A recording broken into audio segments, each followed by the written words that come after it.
Okay, Cool. so welcome, Leticia, and thank you for joining us for 5 questions with a feminist. I'm Professor Felicity Schaeffer, faculty in Feminist Studies, and in this series, we follow our Feminist Studies alumni to see what paths they've taken after graduating and how their Feminist Studies degree has helped them achieve their goals. So I'm really thrilled to be here with Leticia Miranda, who is an alumni of Feminist Studies, and also you had a double degree, right, in Latin Yeah. American Latino Studies and Feminist Studies. Yeah. And Thanks for having me. yeah, and so you took my transnational feminisms course probably sometime in like 2007-ish, I six, think seven. so. Yeah. Because I declared feminist studies in my junior year of Okay, in yeah, Santa Cruz. So I right, think that was it must have been 2007. Yeah. right. And so Yeah. you actually graduated UCSC in 2008, Yes. right? Okay. Yep.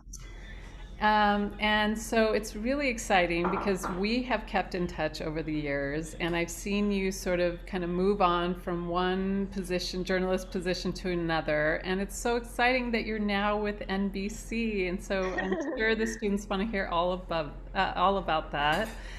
So, Yeah. okay, I'm going to jump into our questions. And the first one I wanted to ask you is, can you tell us about your current profession and what you do? Yes. So I am a business reporter for NBCnews.com. So if you go to NBCnews.com and you click to business, you'll see my name. And yeah, I cover everything having to do with the economy and business, and which means lots of retail, and covering all the ways that this, just thinking about coronavirus and the pandemic is sort of widening economic inequality. It's been one of my big things, which goes into housing, education, even disparities between in retail, especially with small businesses struggling the way they are, and big Wall Street companies are very well-funded companies like an Amazon or Target or Walmart is sort of flourishing. Mhm. So that's just an example of sort of some of the stuff I've been covering, and kind of am interested in. And then I think probably maybe for next year, I may look, I mean, I don't know how long it'll take for the economy to come out of this hole, which is probably going to be a big part of my coverage next year. But also, looking at some of these newer consumer finance companies like Affirm or like Chime or these online banking companies or like Robinhood, which is kind of gamifying, investments, and with in some very rare instances, but instances where people make investments or misread something and then Mhm. really bad. It causes like a lot of mental health issues. Huh. So yeah, that's kind of like the range, I guess, of things that I cover. So I'm teaching a course next quarter called Race and Pandemics. So I'm going to have to look up some of Ah, your pieces and bring them into the class. yeah, yeah, for sure. 'Cause this is what we're going Yeah, to I would love to I wish I could like audit that class. I don't know. I still think about stuff like that. Yeah. do. Well, we could bring you in and you could actually be in one of the classes. Oh my God, that'd be awesome. Oh my Okay, God. we'll do it. We'll do it. Yeah. Okay, so then I remember when you were at UCSC, you were really trying to figure out like how am I going to be a journalist? So tell us a little bit about how, majoring in feminist studies helped you become a journalist. Yeah, I think that one of the things I didn't understand then that I really understand now is that I mean journalism is a craft. It's like I think of it as like, people who want to be, like a carpenter, they learn woodwork, or somebody who, wants to be an artist, like, and work with clay, they learn how to sculpt. So I think that like journalism really is just a craft in that way, and it's something that you get better at with doing it. And I think that at that time, it was like, I think it was still mystical to me. It hadn't yet been demystified. Mhm. And I don't think that I realized like how much learning, being a part of these conversations in feminist studies classes and being exposed to this like range of perspectives, and also like, being challenged intellectually in a really rigorous way would set me up to like be able to approach the craft differently. So yeah, I mean, I think at that time I was like, I got involved with the radio station at Santa Cruz, and I was a part of a student newspaper there. Juanes, wasn't it? Juanes, yeah, Yeah. that was. I Uh-huh. don't know if it's still around, but I was like involved with that. I think that like, and then I started and then I graduated and did an internship at Color Lines. So I think that like looking back, um, I think that having sort of that understanding of, or kind of like understanding intellectually what my interests were Mm. helped to kind of inform the other decisions as far as what I wanted to do in the industry.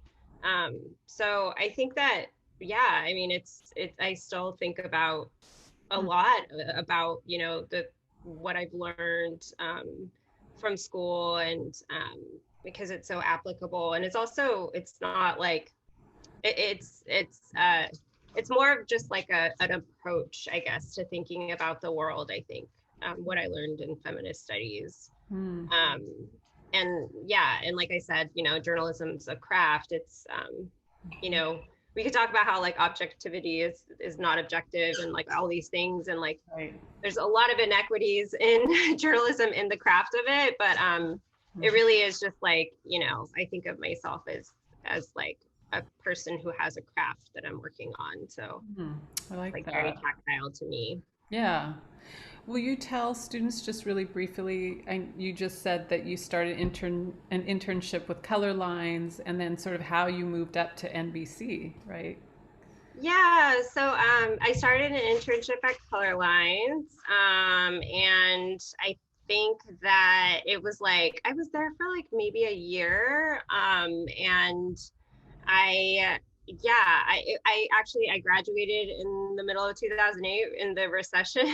So and it was a really challenging Mhm. economy for somebody who, didn't have a whole ton of experience in journalism. And I think also like I was still trying to figure out exactly what I wanted to do. But yeah, I went into Color Lines at that time. Internships were all unpaid, which was like a very hard thing to do. I don't think anybody would want to do that, but I do not recommend that. And luckily now, companies pay interns, or most companies do.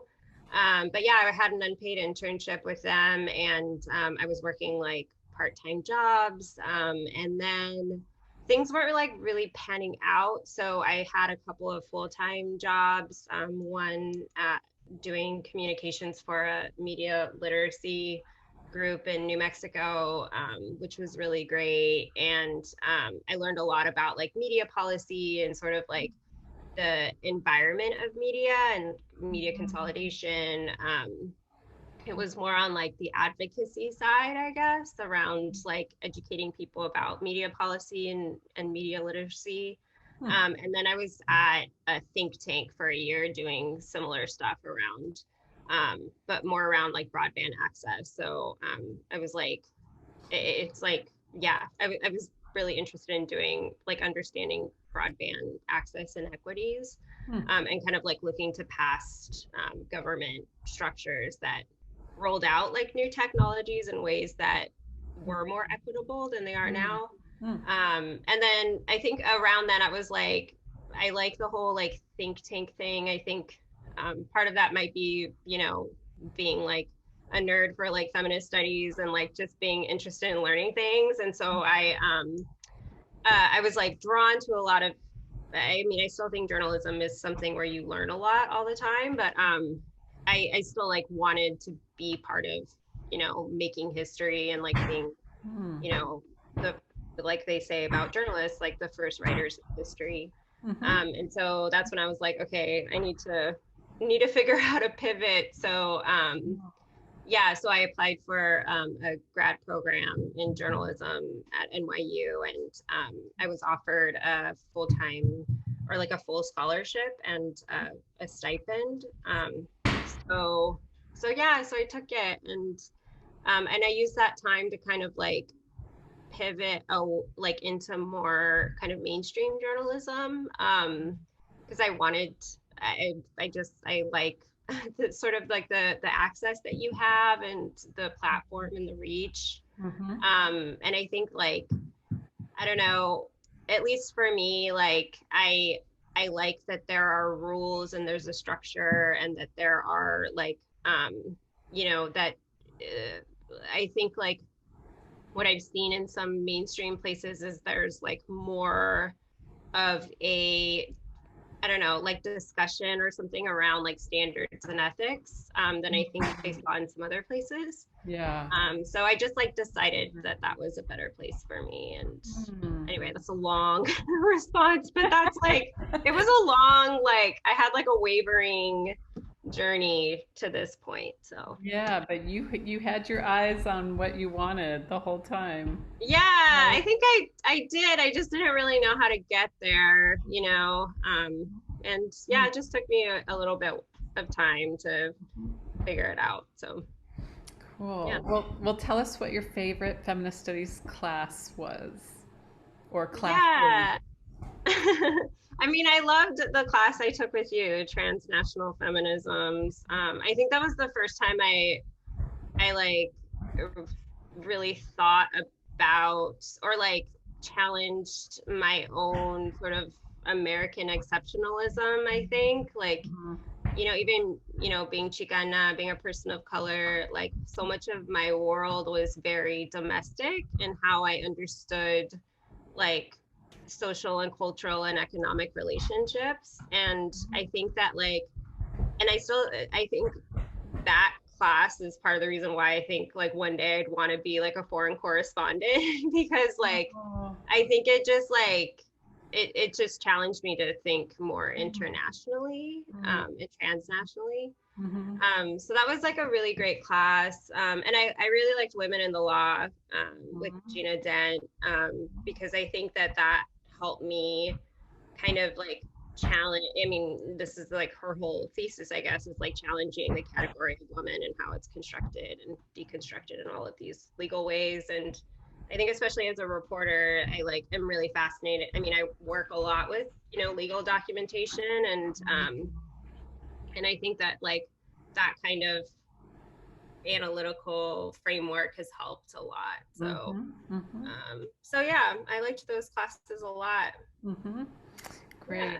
Well, tell us then, what maybe the most important thing was that you learned within your feminist studies major. And we kind of Um, started to dive into that, but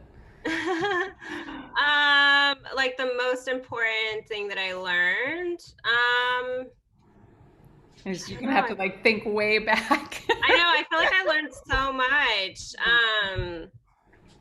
I mean, I think that if I, it helps to have like sort of a canon, I guess, to lean onto, like, Mhm. and especially in going into some of these like worlds where like post-colonial feminism is not a thought, that's not like a word, and not that it needs to be, but like, or that everybody needs to know what that is, but like I'm thinking about like having conversations with companies or even in editorial meetings, and just sort of having that kind of uh, framework, or like knowing that there is this whole like world that Mhm. doesn't think I'm a weirdo because I like, think about these things and sort of try to challenge like categories or sort of binary ways of thinking. Hmm. That like, I think that it gave me or it gives me a lot of confidence. I like that. It's sort of reminding me of like an anchor. Like, being in Yeah, feminist studies was like an anchor that you're sort of keeping with you as you're moving through all these different worlds of like, there are people that understand me, right? yeah, Yeah. yeah, absolutely. Yeah, Mhm. I mean, I think like it was so valuable, Mhm. and it still is. And yeah, I don't, because I mean, not everybody thinks like, not, I mean, it's a really unique like Mhm. study, and I remember this would come up in classes, but even I think a lot of people like think of, gender studies as like, learning about the suffrage movement, which like is important, but like there's so much more to talk about. And people think that like gender or feminist studies would be like, you know, talking about like how, women are going to dominate the world and men are becoming the new minority or something. And it's like so reductive. And like, and I think that, yeah, I think that it's just helpful to move in the world knowing that, even if it's not about like gender or specifically gender or sexuality, that, there are people who think about, capital and like the economy. And I remember in, I think it was transnational feminisms, you had a lecture about how citizenship is connected also to like your right to buy and consume. Mhm. And like I think about that a lot, like in covering the economy and covering business, about how like our GDP is like 70% consumption. And that's totally linked to like what I learned in feminist studies. It's like, and I think about that, like maybe, people in the business world or, business reporting world may not think about like the connections between citizenship and consumption, but Right. I think I'm thinking about it, and I know other people are too. Mhm. So Mhm. it helps a lot. Mhm. Yeah. Oh, that's great. Well, is there anything else you want to tell UCSC Feminist Studies students? Any parting sort of last words or advice you could give them? I would say I mean, I think that like just do what you're passionate about. It sounds really hokey, but it's true. And like, um, and I think like even if it's a weirdo like thing, like I mean, I still like meet people now who are like, oh, you cover business, like, oh my God, you like, read financial reports and like think it's fun. And because Mm. they are very critical of like capitalism for good reason. But and I think it just like took me, I would say just like even if it's something that, you're passionate about and it's like not common that other people are into that, just do it Mhm. anyway because Well, it's your yeah, life. I mean, are you implying that people are sort of seeing you as a sellout in some ways because you I cover guess, business and yeah. economics? But Yeah, like it's like, the way that you're doing it and thinking about COVID, like the economics of the pandemic it's actually the most important part of yeah, this, I right? agree. Yeah. And I think that like a lot of people who are critical of capitalism are like don't are like so critical, like just don't even want to think about it, like are just like, no, capitalism's bad, like Mm-hmm. I don't care about businesses or the economy or whatever. And it's like literally almost every decision you make is informed by a company decision. Like when it comes to, like Mm-hmm. I think about that like line in Devil Wears Prada, like where the intern is like, trying to like whatever poo poo on like fashion trends, and then like Miranda is like, that sweater was picked by us. And it's true, like, you Mm-hmm. know like even thinking about your own education, like all of those are everything that's led up to somebody sitting in a room to talk about feminist studies is the result of like a lot of small decisions within company boardrooms and people who have a financial investment, including the student who's there. Um so I think about like a lot of things in terms of economic relationships and how money moves. And I think that like and I still think like it's important to understand how Wall Street works. Like I think it's like important to Absolutely. understand like what the role is of an investor and a shareholder and why they move money and what they do when they do with that and like or what they do when they cash out like shares and who's buying what. And it can like for someone like me it's interesting and to see all these like teeny transactions that happen, but like all those little transactions build up Hmm. to ways that people like ways that there are like inequities in the economy or there's disparities or there's some exploitation. It's never because of it just is. There's always a way you can follow the trail back to someone or something, you know? Hmm. So, I have some good books for you. We'll talk. yeah, you gotta, yes, I want to read all those books. Yeah. All right. Any final shout outs to your friends and comrades from back in the day? Oh my God. I can't. I feel like if anything I would say would be like inappropriate. Or just name Yeah. them. Just name them, and we'll make sure that they have this video to watch. Yeah, I mean, of course, I have like my all of the like fem studies TAs that I was like TA'd with, like fem intro to fem studies, like Tanya and Zumi, my friend Emily, I don't know, but yeah, they were like my little mini cohort. I feel when I was in fem studies, they were like we had like really intense conversations about like we were a little nerd group, so it was I cute. love it. Yeah. Well, thank you so much for being here and sharing all this with perspective and our feminist studies students. They're going to get Yeah, a thanks lot for out of it. having me. Okay. Oh. Okay, let me